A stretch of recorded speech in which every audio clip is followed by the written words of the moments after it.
I'm ready. It's 2025. Let's do the damn thing. Maybe you've set some goals. Maybe you haven't set some goals you're still looking to. And regardless, I figure let's start out chill, and had some questions come through from social media. Felt like it might be a good time to go through and explore some different things that are pertinent to right now and are on people's brains that may be important to you. Maybe they're things that are a review to you. Maybe they're things that are brand spanking new. You've never heard it before, and you're going to be really glad that you were taught this. That being said, let's hop right in. And one of them, welcome to the Your Diabetes Insider podcast, where we take all of the mysteries of blood sugar control, focusing on nutrition, exercise, and any of the other 40 plus factors that may impact your blood sugar. If you don't know me, my name is Ben Zeal. I'm a registered dietitian, certified diabetes educator, strength and conditioning coach, and I've lived myself with type 1 diabetes for over 20 years, and I am here to share everything that I have learned in both my personal and professional experience so you can live that incredible diabetes life. So get ready and let's dive right into today's episode. What is going on? Welcome to the Your Diabetes Insider podcast. It is 2025 and everyone seems to be kind of waking up from the holiday slumber. So whether that's, hey, I kind of chilled a little bit for the last month or so between Thanksgiving and New Year's. I maybe had some food I may or may not have needed, or it may not have been great for my blood sugar, but I'm here. I'm ready. It's 2025. Let's do the damn thing. Maybe you've set some goals. Maybe you haven't set some goals you're still looking to. And regardless, I figure let's start out chill, and had some questions come through from social media. Felt like it might be a good time to go through and explore some different things that are pertinent to right now and are on people's brains that may be important to you. Maybe they're things that are a review to you. Maybe they're things that are brand spanking new. You've never heard it before, and you're going to be really glad that you were taught this. That being said, let's hop right in. And one of them, very pertinent right now, cold weather. What does it actually do to your blood sugar? Because some people experience cold weather and their blood sugars are just totally normal. Some people experience cold weather and their blood sugars are shooting to the moon, and they're insulin resistant like nobody's business. And so typically what happens, typically you look at cold weather, and by cold, I'm talking colder than your normal homeostasis, meaning if you live in a place where, in the summer, it gets into the 70s, maybe touches 80, 85. And then during the winter, you're down in the teens or the 20s, but most of the year, you're in the 50s or 60s or so, maybe in the high 40s. Anything lower than that, so we're talking January, February, March, if it feels like an icebox, it's going to be cold for you. And what happens to a lot of people is you're going to see blood sugars getting more resistant if you're not moving. And so with this, I'm talking even as somebody who lives in Florida, this would be the case for me if it's 50 degrees outside. Even though compared to someone else, they might have, say, 50s up really great. It's high temperature for us. It's all relative. If you live in a place where it's the 50s and suddenly it drops to the 20s, the teens, it's going to be a little different. Same with me. If it goes from 85 to 50, it's going to be a little bit different. And what happens is your body sees that as stress. Your body says, hey, you are not in your normal environment. Something is wrong. I don't know what is wrong, but I need to make sure that you are okay.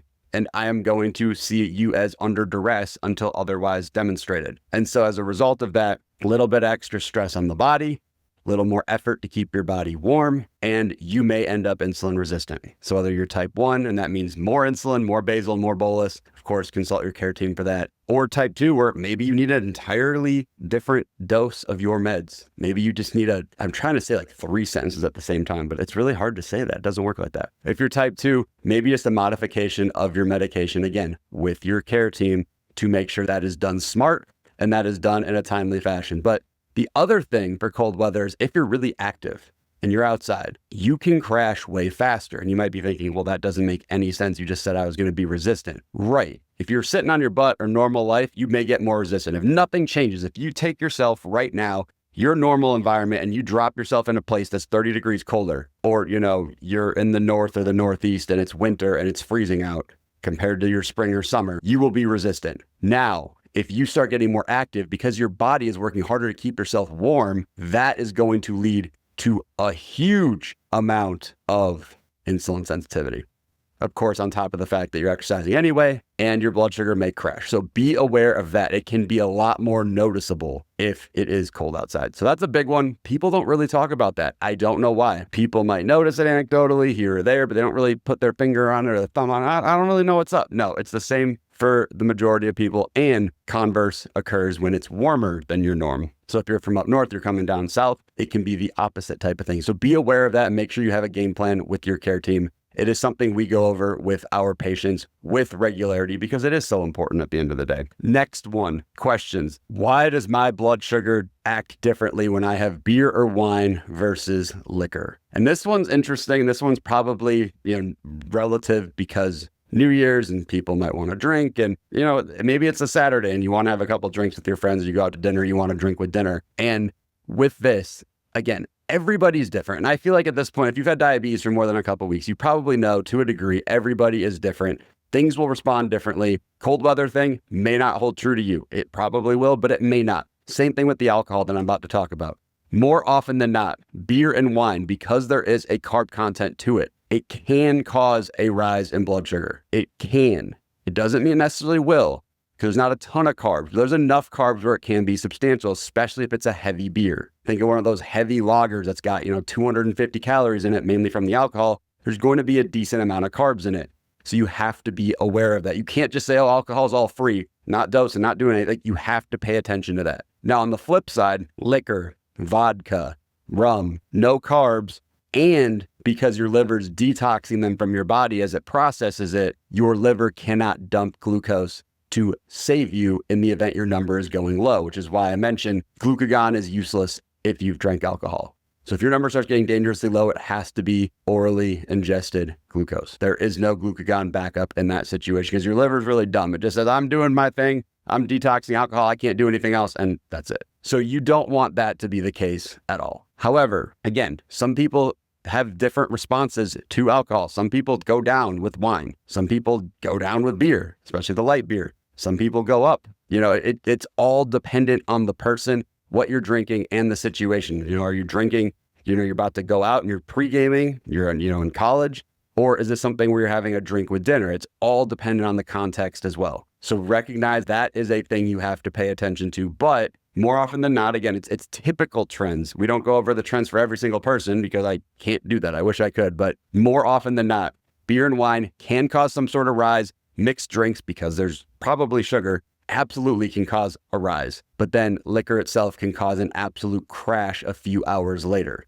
Because remember, your liver's not dumping out that glucose to then balance out your basal. And so suddenly you fly down 2-3 hours later. So be aware of that as well. All right. Next one we have right now is, why does coffee spike my blood sugars? And this one, again, it does not happen to everyone, but it does happen to I would say majority of people living with diabetes. And for better or for worse, I don't know why. I don't like coffee. And maybe I'm weird. You can tell me I'm weird if you would like. Definitely send me a message like, bro, you're a weirdo. You don't drink coffee. I like the taste of it. I just never got into it. I don't know why. I'm really not a caffeine person either. But for what it's worth, it's not necessarily the coffee. If you have decaf, you're not going to see any difference in your blood sugar. But if you have tea, if you have coffee, if you have pre-workout and it's got some caffeine, you are likely going to see an impact on your blood sugar. And again, goes back to our pal, the liver. And I think it's hilarious. This is just a side note. When you're diagnosed with diabetes, especially if it's type 1, but you get told, oh, pancreas, there's no insulin, or there's not enough insulin, or something's going on. We don't ever talk about the liver. I just have to bring this up. Like, the liver is, I would say, 1B to the pancreas is 1A. Like, the liver is Robin to the Batman of the pancreas. Because it's such a big deal, because it's involved in so many things within diabetes life, but nobody talks about it. Anyways, sorry, my rant is done. Not sorry. But with the coffee, what's happening? You have caffeine. Caffeine says to your liver, hi, needed energy an hour ago. I need it right now. Let's go. Let's get this going. So it starts saying glucose, mobilize, get ready to go. We're going to dump it into your bloodstream because you need it now for whatever reason, because you had the caffeine. And as a result of that, your blood sugar may start to rise. This may be what happens if you've noticed you wake up, you haven't eaten anything, drink some coffee, and your blood sugar just goes from 106 to 165 with an up arrow, and you're thinking, I didn't do anything. What could be going on? That is one thing. And then if it's morning coffee, the other part of it is the foot to the floor, right? Because there are people, and I'm one of them in this case, where your liver says, oh, you're awake now. Cool. You need energy. Here you go. Boom. Here's some glucose. And as a result of that, you're rising just from the sake of existing and breathing and living. And that's just part of the game in diabetes land. But now take foot to the floor and combine it with caffeine. And now you've got a synergistic explosion of potential blood sugar spiking. So keep that in mind. And you may need to, again, adjust your medication or insulin with your care team. It's something we go over with people all the time because we see this constantly in our practice as dietitians, diabetes educators that are working mainly with people living with both kinds of diabetes. But the big thing is a lot of people don't know this happens. And so they wonder, why is my number going up? Coffee, it's just coffee. There's nothing, no, their caffeine will do it. And pre-workout is, if you take pre-workout, again, I don't take pre-workout personally, but some of them have 300, 400 milligrams of caffeine. And as a result of that is a lot of just explosion of what's going to happen when that liver dumps. So be aware of that. And that is why some people have to dose for that if you are on insulin or make medication adjustments. Or if you're type 2, maybe you're having food with it. So your pancreas says, hey, here's a little bit of insulin because you're eating food, and that will help cover your coffee as well. Something else to think about there. And again, not every person experiences this, but some people do. Another question, what should a time and range look like? Should it be 70 to 180 or what should it be? And this is a really good question because Dexcom, if you use Dexcom as your continuous glucose monitor, it defaults to 70 to 180. And personally, I think 70 to 180 is totally fine. And I say that because if you're sitting at 70 to 180, let's say your A1C is reasonable, right? You're, 6.8, 6.6. Even 7, right? Low 7s. If you're hanging out between 70 and 180, you're probably doing pretty well. Now, here's the other caveat though, is of course people say, well, you have to make it smaller. It has to be better. And yes, it does. But the reason 180 was picked is because at 180, that is the point where your body starts trying to expel excess glucose through your urine. In a nutshell, you pee more once you're 180 because your body's trying to get rid of the extra glucose and extra sugar in your blood. So 70 on the flip side is the marker of here's, your normal range versus you are officially low. You're in the 60s, you technically have a low blood sugar, hypoglycemic event. Not a severe one because you're not under 55, but it's still a hypoglycemic event if you hit 69 or 68. Now, again, are we splitting hairs if we say someone's 68 or 67 versus 72? Is there really a difference? Not necessarily, but again, we're using that just as a threshold per se. If it were up to me, what I personally have is I have my high bar set at 150. My low bar on my Dexcom is set at 70. Why do I have that? That would be simply because I know if for some reason I just hugged the 150 line all day, every day, which would not be an ideal situation. I would average 150 roughly, which would end up causing me to have an A1C of, 6.8, 6.9. This is my personal preference. I don't want a 6.8 or 6.9. I want a 6. I want a 5.8. I want something down in the low 6s or high 5s with a very good time and range. But I have that there knowing if God forbid, things hit the fan, to be nice here without using all the cuss words, then I know that at the very least, I'm not putting myself in a terrible situation. I don't want to be sitting at 150 all day, every day. But if you're looking at your clarity report or you're with your care team and they're looking at things, I don't think 70 to 180 is necessarily a bad measure to use. There are some people that use a larger one, right? A larger range where let's say, hey, I'll go up to 200. That starts to get a little not great to me. But if it's hey, should I be between 70 and 180 on clarity? Go for it. But for me personally, again, I will try to condense my bar personally 70 to 150. And then, of course, the more time you're under 150, the better in that case. Really, to me, it probably should be 140. If you're pregnant, all bets are off. It should be way tighter. Like the goal when you're pregnant, really at all times, but especially if you're a pregnant woman or trying to have a family or etc., under 140, I would put 70 to 140 would be the ideal situation there. And again, it will take some effort. It's going to change some things, but it ends up being worth it in the grand scheme. What are some good snacks for longer duration activities so you don't go low? This one's a great question too, because think about this. And with long duration activities, I want you to not just think about it as, oh, I'm going on a hike. Because don't get me wrong, I love hiking. You're going on a long walk. I love going on a long walk. We have a beautiful river walk here in good old Tampa. But the other part about it that people tend to forget, long duration activity could be you are going grocery run, and then you're going to get other supplies, and then you're going to something like, there can be a lot of activity in that time frame. Maybe, I don't know, you go to Home Depot and you're looking for stuff and you're walking around the entire store. That still counts as a longer duration activity. Yes, it might not be as intense as a hike, but it's still an activity. It's still something you have to pay attention to. And so in a case like that, having something with you for certain intervals. And again, hiking's the easiest example, running's an easy example. But if we're talking about, hey, you're just in motion in some capacity for an extended period of time, you may need a few grams of carbs every 30, 40 minutes or so. It doesn't have to be anything astronomical, right? 6 grams, 8 grams, 5 grams, something to help keep you steady. Of course, again, with your care team, you need to have a game plan for this where when are you fueling? How are you reducing medication? Because your activity is likely going to be higher than your norm. And on top of that, when are you going to have protein and or fat to help stabilize things? Because the carbs are nice, but you'll burn through them. Your care team's not going over stuff like this. Hi, you might know someone who has a care team who does go over things like this in this level of detail that will be able to help you and gets it both personally and professionally. My team and I all have diabetes ourselves.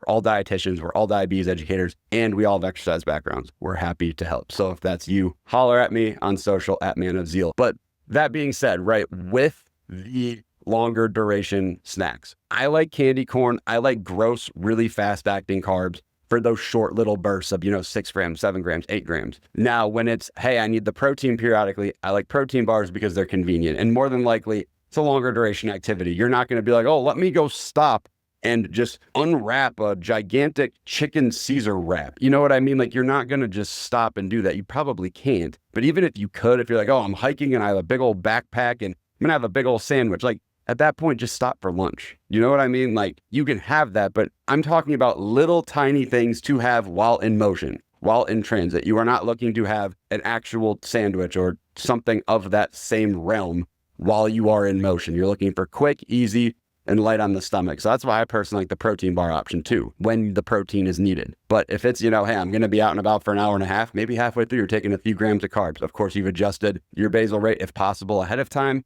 and or boluses ahead of time as well. So things you have to consider for this and concurrently, right? I had another question that kind of piggybacked off this one was for people on MDI, right? Multiple daily injections. You can't reduce your basal. Like, it is just not possible in a situation like that of, hey, you're going to be out and about. Maybe it's spontaneous for, an hour or two. You can't just say, oh, I'm going to turn my basal down because it's already taken and that's it. It's done. El finito. So in a case like that, you are relying on food and potential reduction of bolus insulin to ensure that your blood sugar is not going to tank because there is no option to change your basal. Now, if you know in advance, again, let's just say tomorrow, you say, hey, I know I'm going to be going on a 3-hour hike. Well, in that case, you have the ability to adjust your basal rate and move it down because you have enough notice. But if it's more of a spontaneous thing or a, hey, we were going to go do this for an hour, but it turned into a 3-hour thing, you have to deal with food. Like, there is no other option in that case. And again, if it's short-acting insulin, go for it. But it has to be predominantly food. And as a dietitian, as a strength coach, I would tell you food is still going to be your best friend because the other thing, and this is again a soapbox, but the thing people with diabetes forget is like, okay, well, I got to adjust my meds, right? You do. But if you're going to be active for a sustained period of time, I don't care what you're doing, you still need fuel. And so many people are chronically underfueled, and that is just a major problem from a performance standpoint. But also, I don't even want to know how many people that don't have diabetes are having blood sugars that are probably low because they're just not fueling enough in general. So in this case, I don't want to call diabetes a blessing, but in a weird way, it kind of forces you to have to fuel at relatively regular intervals. So that way your body's performing the way that it needs to. Because in our case, we would just have to straight up stop. Like, there's no other option versus you hear about a marathon runner bonking, the term bonking. Oh, I literally ran out of gas, ran out of fuel. Oops, my bad. Well, yeah, more often than not, that's a low blood sugar or it's close to it because you're just straight up out of glycogen, which is, stored glucose. You're out of any energy stores that are available and you're starting to eat into your, your fat stores and your muscle stores, which is not an ideal situation on the muscle side of things. So keep that in mind. It's almost a good thing where if you're planning ahead and you're smart and you have some options that are quick carbs that are going to absorb quickly, that is going to help not only your blood sugar, but also your performance. So keep that part in mind as well. So that's a huge thing. Very underrated thing that people don't talk about. So that is this episode, these questions. If you have questions, if you're like, hey, I want to hear about fill in the blanker. This topic's been driving me bananas and I want to hear about it. I want to hear you expand about it on the podcast. Let me know. Shoot me a message, Instagram, TikTok while it's here, right? At Man of Zeal, MANOFTZEL. Let me know what is on your mind that you want me to talk about, what you want me to answer. If you're loving the podcast, wherever you're listening, Spotify, Apple, wherever, please give us a 5-star review. It would mean the world to us. And with that, like I said before, if you are serious, you want the best blood sugars of your life this year, you are serious about it, you want to make it happen, we are here for you. My team and I are all dietitians. We all live with type 1. We all have exercise backgrounds. We may even take your insurance. So with that, definitely holler at me. Let me know how we can support you. I'm excited for you. This is going to be an amazing year, and I will see you in the next episode. Hope you're ready for the next episode. Hey.